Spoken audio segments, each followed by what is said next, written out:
Captain James Mitchell was having what he thought would be a quiet day, patrolling the outer rim of the Kepler system when the emergency signal hit his ship like a punch to the gut. The red warning lights started flashing across the bridge, and that awful alarm sound filled the air. His coffee mug nearly slipped from his hands as he read the message scrolling across his screen. Research. Station Alpha 7 was in serious trouble. The kind of trouble that made seasoned space explorers wake up in cold sweats. According to the frantic transmission, something called Vorthok specimens had escaped their containment units. 3 entire teams of scientists were missing. The last communication mentioned razor-sharp claws and pack-hunting behavior before the signal went dead. Lieutenant Rebecca Thompson looked up from her console, her face pale under the bridge lighting.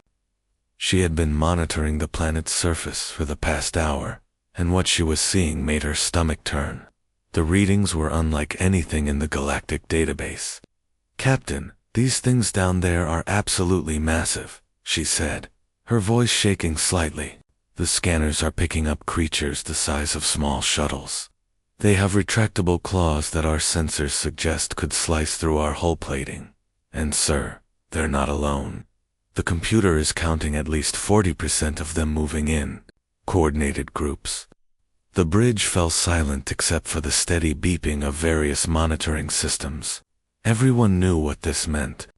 3 teams of the galaxy's best xenobiologists had already faced these creatures, and none of them had made it out alive. The Vorthok were clearly apex predators, the kind that had evolved to kill efficiently and without mercy. That's when Dr. Kevin Walsh decided to take a look at the sensor data himself. Walsh was the kind of scientist who got excited about discovering new forms of space algae, so naturally he was practically vibrating with curiosity about these mysterious creatures. He pulled up the visual feed from the planet's surface and leaned in close to get a better look. What happened next would be talked about in Galactic Council meetings for decades to come. "Oh wow, would you look at those adorable little toe beans," Walsh said, his face lighting up like a kid on Christmas morning. "And check out how they're grooming each other. That's classic social bonding behavior right there." The entire bridge crew slowly turned to stare at him. Rebecca blinked several times, wondering if she had heard correctly.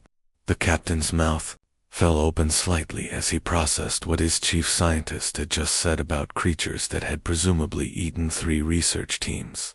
Walsh continued his commentary, completely oblivious to the horrified looks he was receiving. "See how they move their tails when they walk, just like house cats back on Earth. And look at this one here, the way it's stretching and showing its belly to the others. Classic trust behavior." Lieutenant Commander Danny Foster, who had seen combat in the Rigel conflicts and wasn't easily shaken, found himself speechless. He watched as Walsh zoomed in on what the computer had identified as lethal hunting appendages, and started making soft, affectionate sounds. "The way they clean their paws is just precious," Walsh cooed, completely ignoring the fact that those same paws had likely torn apart several professional xenobiologists just hours earlier. "And look how they take care of the smaller ones in the group. They're like a big, happy family." Meanwhile, on the research station, the surviving alien coordinator was having what could only be described as a complete mental breakdown. Vex 9, a tall blue-skinned Altarian with 4 arms and centuries of research experience, had been monitoring human communications since their ship arrived. What Vex 9 was hearing defied all logic and reason. The humans were not discussing evacuation, procedures, or calling in military support. They were not analyzing the creature's weaknesses or developing containment strategies. Instead, they were debating whether the Vorthok looked more like Earth cats or perhaps some kind of space tigers, and whether they might enjoy having their bellies rubbed. Vex 9's 4 hands shook as the alien sent an urgent transmission to the Galactic Council. The message was brief but filled with barely contained panic. These humans, who were supposed to be their backup and rescue team, were actively requesting permission to go down to the planet and attempt to physically interact with the most dangerous predators anyone had ever encountered. The last line of Vex-9's transmission would become legendary. In galactic history, the humans want to pet the murder kitties. I repeat, they want to pet the murder kitties. Please send help immediately. Dr. Kevin Walsh had completely lost his mind, at least according to every other species in the galaxy. While the rest of the universe was treating the Vorthok situation like a Category 5 disaster, Walsh was sitting in his lab putting together what he considered to be the most important research document of his career. He had been working for 12 straight hours, fueled by nothing but coffee and pure scientific excitement. The document he was creating would later become infamous throughout the galaxy, though not for the reasons Walsh intended. He called it The Comprehensive Guide to Vorthok Cuteness Behaviors, and he genuinely believed it would revolutionize how the galactic community understood these creatures. Every few minutes, he would giggle to himself as he added another observation to his growing list. His official report, which was being transmitted directly to the Galactic Research Division's most senior scientists, read like something a child might write about their pet hamster. Walsh described the Vorthok's hunting patterns as precious little zoomies, and their territorial displays as adorable temper tantrums. When he observed the creatures sharing food with their young, he wrote extensively about their heartwarming family dinner rituals. The part that would later cause 3 different alien species to file formal complaints was Walsh's detailed analysis of what he called murder mitten maintenance behaviors. He spent nearly 2 pages describing how the Vorthok would carefully clean and sharpen their deadly claws, comparing it to how house cats groom themselves back on Earth. He actually used the phrase, "They're just keeping their little stabbies nice and tidy" in an official scientific document. Meanwhile, Communications Officer Janet Rodriguez was having the worst day of her career. Her console was lighting up like a Christmas tree with incoming messages, and every single one was more frantic than the last. The Galactic Council was sending transmission after transmission, each one more desperate and confused than the previous. The first few messages had been polite requests for clarification about the humans' intentions regarding the Vorthok situation. But as Walsh's reports started circulating through official channels, the tone of the communications changed dramatically. Janet found herself reading messages that used phrases like, "immediate psychological evaluation required," and "possible mental contamination from unknown space phenomenon." "Captain," Janet called out, her voice strained from stress. "The Council is saying we're breaking every single first contact rule that exists. They're threatening to revoke our exploration license and possibly quarantine our entire ship, Captain." Mitchell was about to respond when Walsh suddenly jumped up from his workstation, practically bouncing with excitement. He had been reviewing security footage from the research station, and something had caught his attention that he absolutely had to share with everyone immediately. "You guys have got to see this," Walsh said, his voice filled with the kind of enthusiasm usually reserved for discovering new planets. He pulled up a video feed on the main screen that showed a young Vorthok, probably about the size of a small car, methodically tearing apart a security drone that had gotten too close to the pack.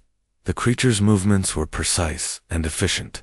Its claws extended and retracted with mechanical precision as it systematically dismantled the expensive piece of equipment. Sparks flew as circuits were severed and metal was shredded like tissue paper. The other crew members watched in horrified silence as the young predator reduced the drone to scrap metal in less than 30 seconds. Walsh, however, was practically glowing with delight. "Look at that head tilt," he said, pointing at the screen, as the creature examined a piece of the drone's circuitry. "That's classic investigative play behavior. See how curious it is about the internal components? And watch this part where it brings a piece back to show the adult. That's textbook learning behavior." The captain rubbed his temples, feeling a headache coming on. "Walsh, that thing just destroyed a military-grade surveillance drone, right? But look at the technique," Walsh continued, completely missing the point. "It's not random destruction. There's clear problem-solving happening here, back on Earth. When my cat does stuff like this, We call it being a spicy little troublemaker. Lieutenant Rebecca Thompson stared at the screen where the security footage was still playing. The young Vorthok had moved on to investigating other pieces of technology around the research station, its razor-sharp claws making quick work of anything that caught its interest down on the research station. The situation was getting worse by the hour. The Altarian research team, led by Vex-9, had made the decision to evacuate to what they hoped was a safe distance from both the Vorthok and the increasingly unhinged humans. They had set up a temporary observation post on a nearby asteroid, from which they could monitor the situation without risking their lives. But even from their safe distance, they could hear the human communications, and what they were hearing made them question everything they thought they knew about human psychology. The humans were not discussing evacuation plans or military intervention. Instead, they were having detailed conversations about something they called environmental enrichment for the VORTHAK. Dr. Walsh was explaining to his colleagues how they might build climbing structures and puzzle feeders to keep the creatures mentally stimulated. He was suggesting they introduce toys and games that would challenge the Vorthok's natural hunting instincts in positive ways. He even proposed setting up what he called socialization sessions, where humans could safely interact with the creatures and build trust relationships. The alien observers listened in complete disbelief as the human crew began discussing the construction of what they called megacat trees and debating whether the Vorthok would prefer feather toys or laser pointers for entertainment. Dr. Kevin Walsh had officially crossed the line from enthusiastic scientist to what his colleagues were starting to call completely insane. The final straw came when Captain Mitchell specifically ordered him to stay on the ship and maintain a safe distance from the planet's surface. Walsh nodded, smiled, and agreed completely. Then he waited exactly 47 minutes before sneaking down to the shuttle bay. The planet's surface was even more intimidating up close than it had looked on the scanners. Jagged rocks jutted out from the ground like broken teeth, and the air had a metallic taste that made Walsh's mouth feel dry. Strange sounds echoed across the landscape, most of them involving things that definitely had too many claws for comfort. But Walsh pressed forward, following the energy signature of a lone Vorthok that had been separated from the main pack. What he found in a small crater, about half a mile from the research station, made his heart break. The creature was massive, probably weighing as much as a small spacecraft, with fur that shifted between deep purple and black in the alien sunlight. But it was clearly hurt. Dark blood, almost blue in color, was seeping from several wounds along its side. The creature's breathing was labored, and it kept making small, pained sounds that reminded Walsh of a cat with a hairball. This was definitely not the smartest thing Walsh had ever done. The creature was still easily capable of turning him into human confetti with one swipe of its dinner plate-sized paws. Those claws he had been calling adorable murder mittens were currently extended and looked like they could cut through titanium without much effort. But something about the way the creature was curled up, trying to make itself smaller, told Walsh that aggression wasn't really the problem here. "Hey there, big guy," Walsh said softly, his voice barely above a whisper. He was still about 20 feet away, well outside the creature's striking range, but close enough that he could see the intelligence in its large, golden eyes. "I bet you're having a really terrible day, aren't you?" The Vorthok's head snapped up at the sound of his voice, and those massive claws extended even further. It made a sound that was part growl, part hiss, and entirely terrifying. Walsh felt his knees go weak, but he forced himself to stay calm. This was exactly what he had expected would happen. But then he heard something else underneath the threatening noises. It was a deep, rumbling sound that seemed to come from somewhere deep in the creature's chest. Walsh had heard that exact same sound thousands of times back on Earth. It was the sound his old cat Whiskers used to make when he was scared or hurt. That low-frequency purring that meant "I'm stressed and I need comfort." "Oh, you poor baby," Walsh murmured, his scientific training kicking in as he recognized what he was hearing. "You're not angry at all, are you? You're just scared and hurt and you don't know what to do about it." Walsh began moving closer, but very slowly and deliberately. He kept his movements smooth and predictable, the same way he would approach a frightened animal back home. All the while, he kept up a steady stream of soft, soothing conversation. He talked about the weather, about his cat back on Earth, about how sorry he was that the creature was hurt, back on the ship. Captain Mitchell was having what could diplomatically be called a complete meltdown. Security Chief Robert Chen had just informed him that Walsh's shuttle was missing, and satellite tracking showed it had landed right in the middle of Vorthok territory.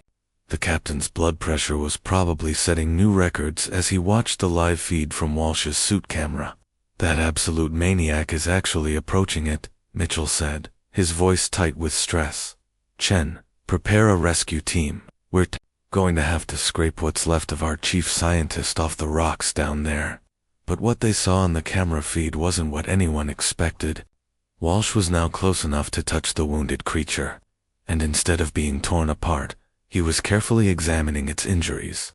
The Vorthok was still making those deep rumbling sounds, but its claws had retracted, and it seemed to be allowing Walsh to get closer. "I need my medical kit," Walsh's voice crackled through the comm system. "This poor guy has some deep cuts here, and I think there might be some kind of infection setting in. The good news is, his vital signs seem stable." Mitchell stared at the screen in disbelief. "Walsh, that thing could kill you in about half a second. What are you doing?" "Just some basic first aid," Walsh replied calmly as he began cleaning the creature's wounds with antiseptic. The Vorthok winced, but didn't pull away. If anything, it seemed to be leaning into Walsh's gentle touch. "You know what's really interesting? I don't think these creatures are naturally aggressive at all. I think they're just terrified." As Walsh continued his impromptu veterinary work, something remarkable began to happen. The creature's defensive posture started to relax. Its shoulders dropped, its breathing became less labored, and those frightening claws stayed safely retracted. The rumbling sound grew louder, and Walsh realized it wasn't just stress purring anymore. This was the sound of a creature that was starting to feel safe. "Captain, are you seeing this?" Walsh whispered into his comm. "It's not trying to hurt me. It's scared, just like any animal would be when it's injured and alone."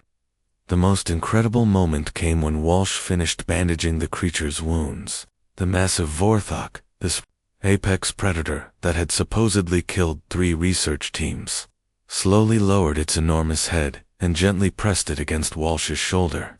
The purring sound grew so loud that it vibrated through Walsh's entire body.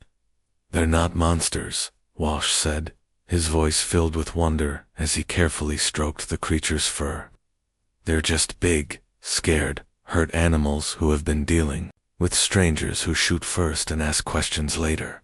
Up on the ship, even Security Chief Chen had to admit that what they were watching was pretty remarkable. "Sir," he said quietly, "I think our scientist might actually know what he's doing." What happened over the next few days completely changed everything the galaxy thought it knew about the Vorthok.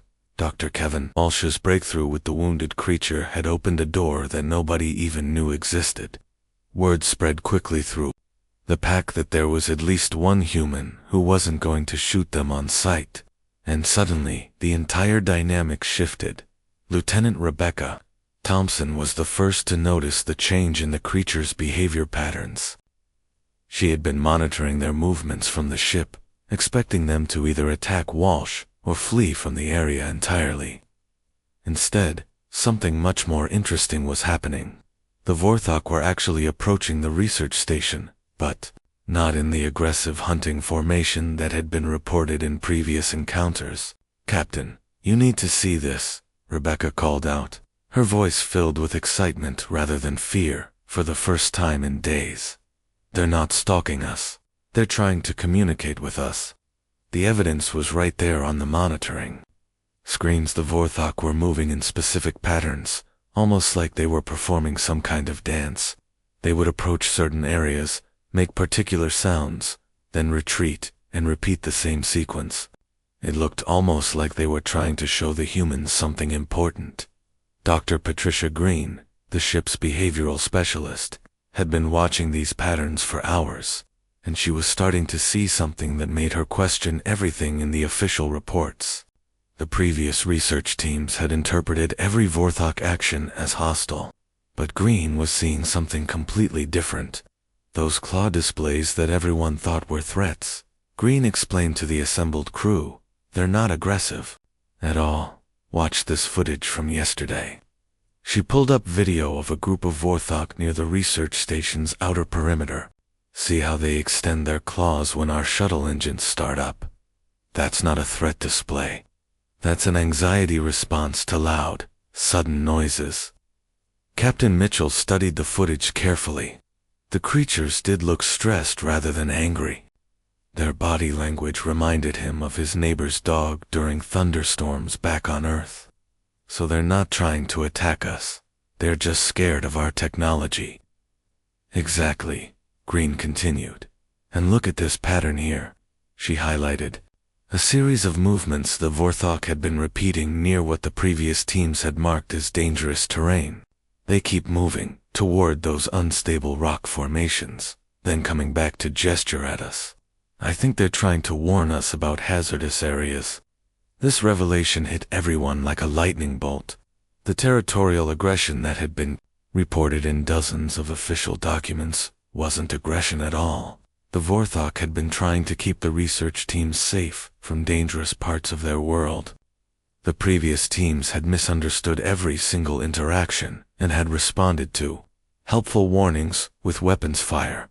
Walsh, who was still down on the planet's surface, was making even more incredible discoveries. The wounded Vorthok he had helped, who had started following him around like a devoted pet, had begun introducing him to other members of the pack. What Walsh found was a complex social structure that rivaled any civilization in the galaxy. The Vorthok had art. Walsh discovered intricate patterns, carved into rock formations, that told stories about their history and culture. They had music, using their natural purring abilities to create complex harmonies that could be heard for miles across the planet. Most incredibly, they had a sophisticated social hierarchy based not on strength or aggression, but on caregiving and problem-solving abilities. Captain, I'm sitting here listening to what can only be described as a Vorthok opera, Walsh reported, his voice filled with wonder. They're telling me the story of their people through song. This is the most advanced non-technological civilization we've ever encountered. The breakthrough moment came when Walsh introduced Captain Mitchell to the pack's leader, a magnificent creature that stood nearly 12 feet tall with silver-streaked fur and intelligent amber eyes. Walsh had started calling him Admiral Whiskers as a joke, but the name stuck when the creature actually seemed to respond to it, with what could only be described as amusement. Admiral Whiskers demonstrated an understanding of human behavior. That was frankly unsettling. He recognized individual humans by their voices, remembered their preferences, and even seemed to have a sense of humor. When Captain Mitchell offered a formal greeting, the massive creature gently headbutted him in response, nearly knocking the captain over with what was clearly meant to be an affectionate gesture. The moment that broke the internet across the galaxy came during the first official diplomatic meeting between humans and Vorthok. The scene was broadcast live to every corner of civilized space, and nobody could quite believe what they were seeing. Captain Mitchell sat cross-legged on the ground next to Admiral Whiskers, who had settled down like an enormous cat in a sunny spot, as they discussed territorial boundaries and resource sharing through Walsh's translation. The captain absent-mindedly began scratching behind the creature's ears. The response was immediate and unmistakable. Admiral Whiskers began purring so loudly that the sound carried across the entire research station. Within minutes, other Vorthok had joined the group, and soon there were half a dozen humans providing ear scratches, belly rubs, and chin scratches to creatures that were supposedly the most dangerous predators in known space. The creatures' responses were identical to those of house cats back on Earth. complete with the same blissful expressions and demanding head bonks. When the attention stopped, Dr. Green, who was documenting the entire interaction, found herself giggling as a young Vorthok decided that her lap looked like the perfect napping spot. The creature, which weighed about as much as a motorcycle, carefully arranged itself across her legs and began purring contentedly. "I'm being used as furniture by a creature that could cut through our ship's hull," Green reported to the camera. "And honestly, I've never been happier in my entire career." The galaxy watched in stunned silence as everything they thought they knew about interspecies relations was completely rewritten by humans who just wanted to pet the giant space cats. 6 months had passed since the first contact incident, and the galaxy was still trying to wrap its collective mind around what had become known as the human-cat situation. What had started as a potential diplomatic disaster had somehow transformed into the most successful interspecies partnership in recorded galactic history. Captain Mitchell's ship had undergone some major renovations to accommodate its new crew members. The engineering deck now featured massive scratching posts made from reinforced titanium, because apparently even space-age apex predators needed to maintain their claws. The cargo bay had been converted into climate-controlled den areas with soft bedding and plenty of hiding spots for when the Vorthok needed some alone time. The ship's cafeteria had also been expanded to include a specialized food preparation area for Vorthok cuisine, which mainly consisted of various types of space fish that had to be kept fresh and served at exactly the right temperature. Dr. Walsh had become something of an expert in Vorthok dietary requirements, and he took great pride in preparing meals that met their nutritional needs while also being what he called appropriately delicious. The most surprising addition to the ship was the series of massive cat trees that had been installed throughout the corridors. These weren't your typical pet store purchases either. These were engineering marvels, constructed from military-grade materials and designed to support creatures that weighed as much as small vehicles. Watching a 12-foot-tall apex predator carefully navigate a climbing structure designed for maximum comfort had become one of the crew's favorite pastimes. But the real game-changer was what the Vorthok brought to the partnership. Their natural scouting abilities were unlike anything the galaxy had ever seen. They could detect dangerous atmospheric conditions from miles away, sense unstable geological formations, and identify potentially hostile wildlife before it became a problem. Their protective instincts toward their human partners had turned routine exploration missions into the safest operations in galactic space. Lieutenant Rebecca Thompson had become the ship's official Vorthok liaison, a job title that didn't exist 6 months ago but had quickly become essential. She spent her days coordinating between human crew needs and Vorthok preferences, which mainly involved making sure everyone got enough attention and that the food bowls were never empty. "Captain," Rebecca announced from her station, "we're getting another request from Galactic Command. They want us to investigate some kind of situation in the Proxima Beta system." Captain Mitchell looked up from where he was reviewing patrol routes with Admiral Whiskers, who had taken to lounging on a specially designed platform next to the captain's chair. The massive creature had his eyes half closed in that way that suggested he was listening to everything but trying to look casual about it. "What's the situation this time?" Mitchell asked, though he was pretty sure he already knew the answer. Over the past few months, they had become the go-to team for dealing with what other species considered impossible creatures. Rebecca grinned as she read the report. "Mining operations in the Proxima Beta system have been completely shut down by what the report describes as absolutely precious death dragons. Apparently, they're about 30 feet long, have wings that can slice through starship armor, and breathe some kind of corrosive acid. 3 different mining companies have lost equipment, and nobody can get close enough to establish operations." Mitchell felt Admiral Whiskers shift slightly beside him, and he could have sworn the creature was paying closer attention to the conversation. "And let me guess, the local authorities want us to come deal with these death dragons because we have experience with misunderstood creatures." "That's exactly right," Rebecca confirmed. The report specifically mentions that these creatures seem to have complex social behaviors and might be protecting something important in the system. Sound familiar? Dr. Walsh, who had been listening from his workstation, practically bounced with excitement. Oh, this is going to be amazing. Dragons, Captain. Actual space dragons. Do you think they'll like belly rubs? I bet they'll like belly rubs. Captain Mitchell opened his mouth to respond, but he was interrupted by a deep, rumbling purr from beside his chair.